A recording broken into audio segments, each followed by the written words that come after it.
Today on the MWHS Wildcat News. A look at CCR QT. A student's banner business. A PSA over hand washing. A recap over last Friday's football matchup. A review over a local taco shop.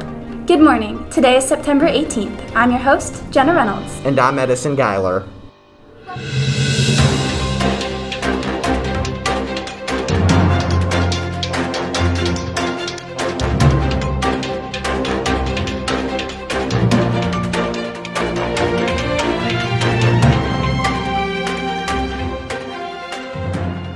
Welcome back, Wildcats. Before the beginning of the school year, Millard West implemented college and career readiness quality time. Administration extended QT to 30 minutes on Thursdays to accommodate the plans for the new homeroom period. West divided each quality time by grade and last name, with classes discussing prevalent decisions for grade level needs. Staff reporter Camille O'Neill and I talked with students and administrators to figure out what the plans are for CCRQT in the future. Before the start of the school year, Millard West administration implemented college and career readiness quality time. Every Thursday after first block, students go to a different location based on their grade level and last name. This revamped homeroom period guides students while they are preparing for college, the ACT, and important post-high school decisions. You know, we have a site plan that we work off of at Millard West High School, and every 5 years we update that plan. And out of that plan, we talked about how we really wanted to do our processes of quality time and PLCs and things that we do in the building with more consistency and more fidelity for our students. Administrators wanted to provide the school students with 30 minutes to focus on grade level needs. Each grade is located in different sections of the building, allowing counselors to check in on each homeroom to see if there are any questions or concerns. Due to COVID-19, administrators and counselors run a grade-level Zoom call CCRQTs tune into. These presentations cover a variety of topics tailored to specific grades. We really want to be focusing on how to access our grades, how to access Synergy, how to access our Gmail, time management, those types of things, organization for all grade levels. Freshmen will focus on becoming settled into Millard West by familiarizing themselves with parts of the building, the new Synergy application, and how to manage their time. Sophomores discuss academy classes and start thinking about post-high school plans, juniors concentrate on ACT preparation, and seniors review the college search and application process. We have gone on this Zoom where one person basically talks about a bunch of things to everyone, and we've kind of discussed college and the process of college so far, getting into that, but not so much else besides ACT and college. Administrators plan for CCR to serve as a time not only to review important information, but also make connections with teachers and students in the building. You don't ever want a student to feel like when they come in it's overwhelming and it's very impersonal, like you're in a large city. Call our advisor that has a very important role to kind of break down the size of our building and be personal and supportive and what we call an adult advocate. Anything we can provide for resources or help or guidance for students, they have somebody they can always go to. Edison Geiler and Camille O'Neill with the MWHS Wildcat News. Many students at West create and run their own businesses, whether it be baking treats or, more recently, creating masks. For senior Elise Niffler, crafting and selling custom banners turns a major profit. Niffler launched Banners by Elise this past summer. Ever since, college students have provided a majority of her business. News director Dana Summers and I interviewed Niffler to find out more about her business. For senior Elise Niffler, creativity has always played a role in her life. Recently, however, she has turned this natural talent into a custom banner business. Well, Elise is very artistic. She's always been able to do all artsy type stuff, and she actually ordered a banner when our oldest daughter, Emma, was going to college, and when it arrived, I was like, Elise, you totally could have made that. After experimenting more with making these banners, Elise started her own business, marketing through an Instagram page. It really came naturally to me just to promote my own business I was starting up. So within the first 24 hours, I had a few, maybe 300 followers. Elise has used many successful marketing strategies, which have helped her get her business to where it is today. She has had over 200 orders placed and shipped to 26 states. And eventually, after I got from the local level, I partnered with more brands just on a national level, just because the more people that are able to see my company, the more people I have. Obviously, if I'm marketing towards the same group over and over and over. If someone's already made up their mind that they don't want to buy my product, I'm just wasting all that time and energy towards them. When she first started her banner business, Elise was working 3 other jobs and involved in several other activities. As her business started picking up, however, she made it more of a priority. Well, she definitely has had a lot less sleep, I feel like. She stays up late and gets up early, but she's pretty organized, which I think really helps with her time management skills. As time went on, Elise began perfecting her own process. I have to go and buy the fabric for it, which I've actually sold out all of the Hobby Lobbies at this point. I think due to COVID, they can't restock, so I have to drive up to 30 minutes to find the fabric I need. Her banner making process begins with cutting the fabric. She then paints the background of the banner, paints the lettering on top, and hammers in the eyelets. She then packages it by folding up the finished banner, placing a thank you postcard inside, and sealing it up with a custom sticker. I saw Elise posting on Instagram, and I've been trying to support all the small businesses throughout the whole pandemic. And so I saw one that said she will be known by the boldness of her faith, and I really like that, and it kind of matches my room, so I have it hung up. Although the money she has made is an obvious benefit, Elise has also gained valuable skills that she plans to use later in life. I do have an interest in college to major in maybe business or marketing, which both of those are together when you're trying to market your own business and create it and manage it and all that stuff. So it's really just a good opportunity to be able to grow that experience and do something I'm interested in. Overall, the banner business has been a huge success for Elise, and she plans to keep moving it in that direction.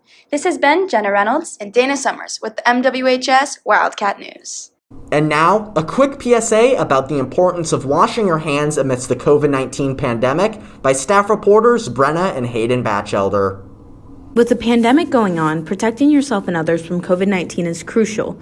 Washing your hands is one of the most effective ways to do this. Sadly, CBS states that 95% of people don't wash their hands correctly, but as a community, we can change that. The CDC suggests to start wetting your hands with water. Then lather soap all over your hands and scrub for 20 seconds. After that, rinse your hands under running water, then dry your hands with a clean towel. If we all wash our hands correctly, we can ensure the safety of teachers and students. The football team lost the Battle of Q Street against Millard South 31-12 last Friday. Before the game, senior athletes stood with their parents to celebrate senior night, and an honor guard tributed the victims of the 9/11 terror attacks. West and South's quarterbacks, seniors Jacob Jones and TJ Urban, combined for 5 touchdowns in the second half of the game. Executive Strive producer John Willis and I talked with players and coaches to figure out more details about this matchup. The Millard West Wildcats battled the Millard South Patriots on September 11th, resulting in a 31-12 loss for the Wildcats. Before the game, senior athletes celebrated senior night by standing with their parents in front of the crowd, and the honor guard performed a tribute to the victims of the 9/11 terror attacks. It was pretty awesome. It was kind of sad. It went by really fast, but it was really good to get out there with my parents and just show some appreciation towards them. Each defense locked down the opposing offenses for most of the first half. Millard South drove down the field on their opening possession for South senior kicker Cole Lammel to kick a field goal to jump out to a 3-0 lead. Neither offense scored any points for the rest of the 2 quarters, resulting in the Patriots retaining their lead going into the break. At halftime, we made the adjustment to throw the ball a lot more, which in the long run helped out a lot.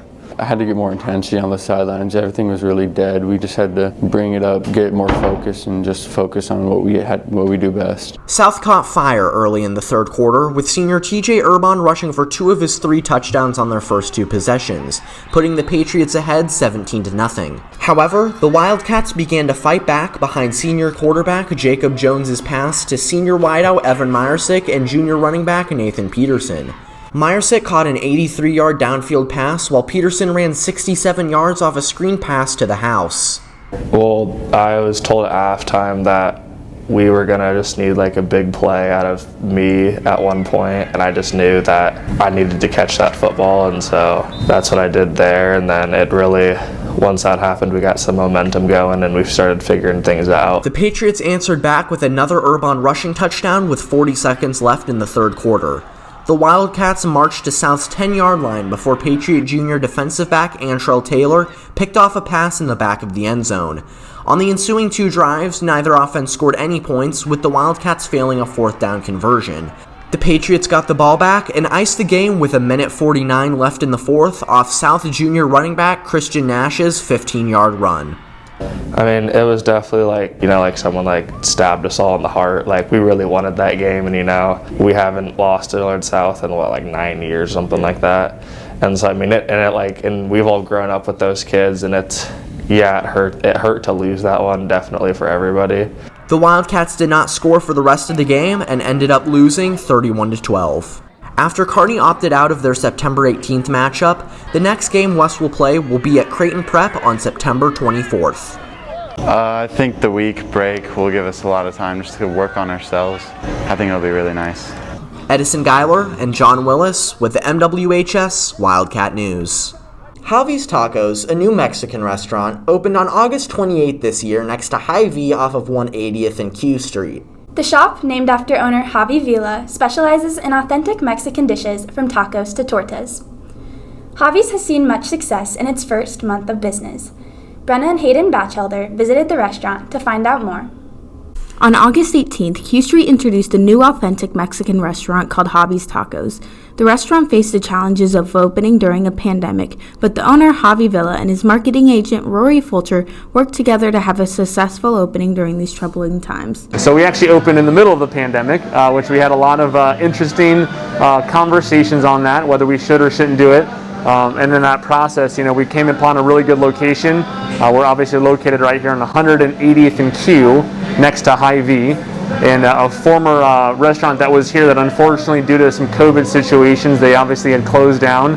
And so we had a really great opportunity, fantastic location, and it was really kind of just the ideal, kind of the perfect storm. Bringing a little bit of Mexico to West Omaha. The new restaurant provides its customers with high-quality food and a unique menu. The big thing, Javi wanted to do is bring a great quality product to West Omaha. Obviously a great food quality and giving you fresh ingredients. Everything's prepared on a daily basis. So unfortunately, sometimes we actually run out of food because we've had such an overwhelming positive experience. And then number 2, we want you to have a first-class experience. Good quality food, but a great hospitable feel as you come in here and grab a seat with your family or friends, and very affordable prices too. Customers enjoy the service and authentic Mexican food Javi brings. I feel like my experience here was really good. The service was super fast and the food tasted really good. All the workers were really friendly. The taco place offers its customers new and foreign Mexican dishes, encouraging them to try new things. Obviously for him, it's creating the dishes and helping people say, wow, something that I maybe thought I wouldn't like.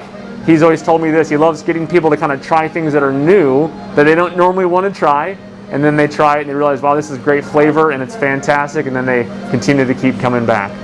The new local business provides job opportunities for Omaha residents. My favorite part about working here is working for a new local business. I'm really excited to be part of something that was part of Javi's dream. Luckily, the business opened with lots of success. It's been really cool. We've basically almost had all 5-star reviews. There's been a few 4s, but they're positive 4s. There are people more just adding compliments with maybe some suggestions, which we recommend that. Let us know what we can do to make this better and create a better experience for you guys. Javi's offers a wide variety of Mexican food for an affordable price and an accessible location for residents near Q Street. Experiencing this local business provides a way for people to widen their horizons. This has been Brenna Batchelder and Hayden Batchelder on the MWHS Wildcat News.